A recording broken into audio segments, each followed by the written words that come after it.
होती है और आप लोग क्या मांग कर रहे हैं? देखिए, आप बताइए, अगर किसी भी व्यक्ति का जो 50, 60, 70 साल से कहीं वहाँ रह रहा है, उसका घर जाता है तो उसे कैसा महसूस होगा, ये हम सब जान सकते हैं कि घर जाता है। और एक गरीब व्यक्ति के लिए दूसरा मकान बनाना, घर बनाना कितना मुश्किल है। रेलवे और निगम प्रशासन द्वारा अतिक्रमण हटाने को लेकर कवायद चल रही है। लगातार बैठकों का दौर जारी है और अतिक्रमण हटाने के लिए मास्टर प्लान बनाया जा चुका है। लेकिन वहीं दूसरी ओर अतिक्रमण हटाने को लेकर कई संगठन और सामाजिक कार्यकर्ता भी मुखर होने लगे हैं। सोमवार को इसी कड़ी में बनभूलपुरा क्षेत्र और गफूर बस्ती के सैकड़ों लोग जीएम कैंप कार्यालय पहुंचे, जहां उनकी अनुपस्थिति में सिटी मजिस्ट्रेट ऋचा सिंह को उन्होंने ज्ञापन सौंपते हुए कहा कि नगर निगम को पहले अपनी भूमि का सही से सीमांकन करवाना चाहिए। इसी में तकरीबन 4,365 लोगों को अतिक्रमणकारी घोषित किया गया है, पर अभी यह स्पष्ट नहीं है कि ये लोग रेलवे की भूमि पर बसे हैं या फिर नगर निगम के। वहीं इस जगह पर 1,935 से भी पहले से लोग बसे हैं, जो हाउस टैक्स, बिजली का बिल जमा करते आ रहे हैं। साथ ही इनके पास जमीन के पट्टे तक हैं, जो फिर यह अतिक्रमणकारी कैसे हो गए। फिर वहीं रेलवे के इज्जत नगर मंडल में तमाम लोगों को एक्स पार्टी को घोषित किया जा चुका है, जो कि समझ से परे है। इस क्षेत्र में लोगों की धार्मिक आस्था भी जुड़ी हुई है। यहाँ पर मजार, मस्जिद और कब्र तक है। रेलवे तथ्य को जोड़ मरोड़ कर पेश कर रही है। वहीं मजिस्ट्रेट ऋचा सिंह ने कहा कि तमाम पहलुओं को जांचा जाएगा और न्यायालय के आदेश को देखते हुए आगे की कार्रवाई की जाएगी। आप लोग लगातार संघर्ष कर रहे हैं सालों से, आगे तक क्या बात हुई आपकी सिटी में, क्या उन्होंने आश्वासन दिया है? देखिए, हमने डीएम साहब को ज्ञापन दिया है। अभी वो शायद नैनीताल डीसी में है और मजिस्ट्रेट साहब अभी ऋचा में आएंगे ज्ञापन लेने। तो हमारा यही कहना है कि पहले नगर निगम अपना सीमांकन कराए और सीमांकन कराने के बाद जो बस्ती बचती है, अब वो 4500 मकान, जो 4,365 मकान है, उसमें जो अतिक्रमणकारी बसते हैं सीमांकन कराने के बाद, पहले नगर निगम तो बताए उसकी ज़मीन कितनी है, 300, 400, 500 जितने मकान भी अतिक्रमण उसमें आते हैं, तो उसके बाद आप उस इलाके का अतिक्रमण करने से पहले उस बस्ती का पुनर्वास करा के फिर अतिक्रमण करें। इस मामले में हमने आपके जो है डीएम साहब को ज्ञापन दिया और हमारा यही कहना है, क्योंकि हम लगातार बरेलवी, इज्जत नगर इस वाले मामले में गए, सबके सब गए और कम से कम 50 तारीख में यहाँ जा चुके हैं और लोग बाग परेशान है, बुजुर्ग है, महिलाएं, मतलब इतनी बुरी। कितने हजार लोग हैं वहाँ पर जो ऐसे प्रभावित हो सकते हैं? देखिए, 4500 मकान है करीब करीब। एक मकान में मैं आपको कम बता रहा हूँ, कम से कम एक मकान में 10 लोग तो मान के चलिए, बल्कि हमारे एक मकान में 20 से 25 लोग रह रहे हैं, जो स्थिति वहाँ की है। तो करीब करीब मान के चलिए, अगर 10 के हिसाब से भी आप गुणा करेंगे तो भी 45 से 50 हजार लोग प्रभावित होंगे। शिक्षा प्रभावित होगी, स्कूल है वहाँ पर, मंदिर है वहाँ पर, आपके वहाँ पर जो लोगों की आस्थाएं जुड़ी हुई हैं, मंदिर मजार है वहाँ पर, हमारे बुजुर्गों की आपके कब्रें हैं वहाँ पर। रेलवे विभाग ने ड्रोन से यहाँ पर चिन्हित कर लिए सभी अतिक्रमण वाले स्थानों को और जल्द इस पर कार्रवाई करने की बात कर रहे हैं। आप लोगों का क्या कदम रहेगा? देखिए, रेलवे को एक तरीके से पूरी गुंडागर्दी कर रहा है इसमें। रेलवे कहीं ना कहीं कुछ तथ्य छुपा रहा है और रेलवे ने जितने लोग भी बरेली तारीख पे गए थे, उन लोगों को रेलवे ने एक्स पार्टी कर दिया। जाहिर सी बात है, लड़ाई भी रेलवे चल रही, सुनवाई भी रेलवे कर रहा है, तो कहीं ना कहीं उससे हमें कोई उम्मीद नहीं है। संघर्ष समिति के लोग क्या इसमें आप करेंगे?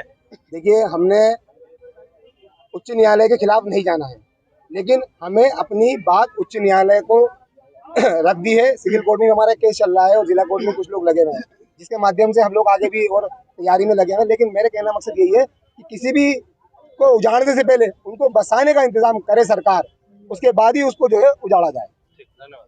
करने की बात कर रहा है, कितनी दिक्कतें आप लोग हैं, कितनी परेशानी है और कब से आप लोग वहाँ रह रहे हैं, क्या है पूरा मामला? हमारा तो घर दादा लाई जमीन है और सन 1935 का मकान है। उस टाइम का पट्टा भी है हमारे पास, सारे बिजली, हाउस टैक्स वगैरह सब कुछ आते हैं। मुकदमा भी चल रहा है और फिर भी हमें नोटिस दे जा रहे हैं बार पे बार। अच्छा, अब किस तरह से वहाँ पर कैसा माहौल है आपके लोगों में? कैसा माहौल है, दिन रात की नींद हुई पड़ी है। मम्मी पापा बिल्कुल एक मम्मी हमारी पैरालाइज में है, छोटे छोटे भतीजी भतीजा है और मैं भी ऐसी हूँ, बस बेघर अपने माँ बाप के पास ही पड़ी हूँ। कितने साल से रह रहे हैं आप लोग वहाँ पर? हमने तो भैया होश संभाला वही देखा है, लेकिन हमारे पापा कह रहे हैं हमने भी होश संभाला वही देखा। 50-70 साल के मेरे पापा हो चुके हैं, लेकिन वो कह रहे हैं मैंने होश संभाला सब यहीं पे हूँ, मेरे दादा की लाई हुई जमीन है। अधिकारी साहब मिलने पर अधिकारी क्या बोल रहे हैं आप? अधिकारी तो कह रहे हैं सब रेलवे की जमीन है ये। अच्छा, बस तो अब लोग क्या करेंगे फिर? हमारा तो खैर कोर्ट में चल रहा है, अब देखो कोर्ट वाले क्या कहते हैं। रेलवे ने से तो हार गए थे, तो अब कोर्ट में अप्लाई करा है। कहने का मतलब ये है कि क्या करेंगे आप लोग? उसके लिए पुनर्निवास तो दिया जाए हमें, पहले पुनर्निवास दिया जाए और पुनर्निवास दिया जाए हमें। क्या नाम है आपका? शाहीन अख्तर। वहाँ पर अगर आपको हटाया जाए तो कितनी दिक्कतें होती हैं और आप लोग क्या मांग कर रहे हैं? देखिए, आप बताइए, अगर किसी भी व्यक्ति का जो 50, 60, 70 साल से कहीं वहाँ रह रहा है, उसका घर जाता है तो उसे कैसा महसूस होगा, ये हम सब जान सकते हैं कि घर जाता है। और एक गरीब व्यक्ति के लिए दूसरा मकान बनाना, घर बनाना कितना मुश्किल है। तो हमारी सरकार से अपनी यही हम बस अपील कर रहे हैं कि माननीय कोर्ट भी इस बात को जरा समझे कि जितनी लोग अगर अतिक्रमण होता है तो उनके पुनर्वास की व्यवस्था कर दी जाए, ताकि वो एक सुरक्षित स्थान पर रह सकें। कुछ ना ज्यादा नहीं तो एक कमरे का मकान ही उनके लिए कर दिया जाए कि वो एक कमरे का मकान छोटा, जैसे पीएम आवास योजना चल रही है, पहले इंदिरा गांधी आवास योजना भी थी, सब कुछ है, तो उस हिसाब से उनको एक घर देने की व्यवस्था कर दीजिए। हमारी सरकार से यही मांग है।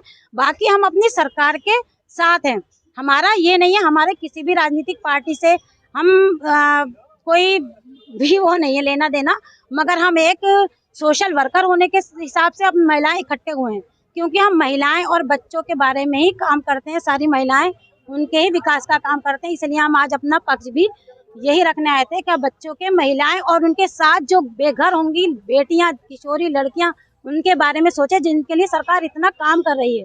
अगर उनके सर से छत जाएगी तो अपने जवान बेटियों को लेकर कहाँ जाएंगे? क्या नाम है आपका? तरन्नुम खान, तरन्नुम निजाम, सॉरी।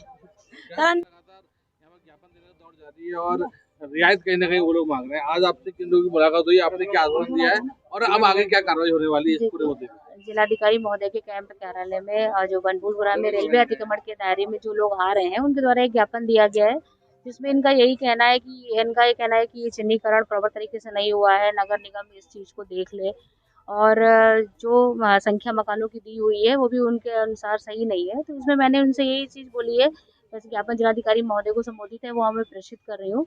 दूसरा मैंने यही कहा है कि माननीय न्यायालय का जो भी निर्णय होगा, साक्ष्य सारे हम वहाँ लगाएं अपने, और जो भी निर्णय होगा उसके अनुसार ही आगे की कार्रवाई की जाएगी। मैम, आज रेलवे की तरफ से यहाँ पर कागज की कार्रवाई हुई है और रेलवे के लोग मिले हैं, देखिए, प्रशासन से? जिलाधिकारी महोदय ने उनको एक्शन प्लान बनाने के लिए कहा था और अगर उनके द्वारा वो पूरा कर लिया गया होगा तो निश्चित ही उसे सबमिट किया गया होगा और जो भी निर्देश महोदय का होगा उसके अनुसार आगे की कार्रवाई की क्या जाएगी। समझा जाए फिर आगे के समय में क्या स्थिति रहने वाली है, किस तरीके देखिए, से? जैसा आप भी देख रहे हैं कि माननीय न्यायालय ने हम लोगों को इसमें एक आदेशित कर दिया है, डीएम सर को आदेशित किया है और जो भी उनका निर्णय होगा उसके अनुसार ही आगे की कार्रवाई की जाएगी और एक्शन प्लान भी अतिक्रमण हटाने के विरुद्ध तैयार हो रहा है। कुछ चिन्हित करें कितने संख्या में लगभग 4600 के लगभग जो मकान है इस अतिक्रमण के दायरे में आ रहे हैं। देश और दुनिया से संबंधित जानकारी जानने के लिए हमारे चैनल को सब्सक्राइब कीजिए।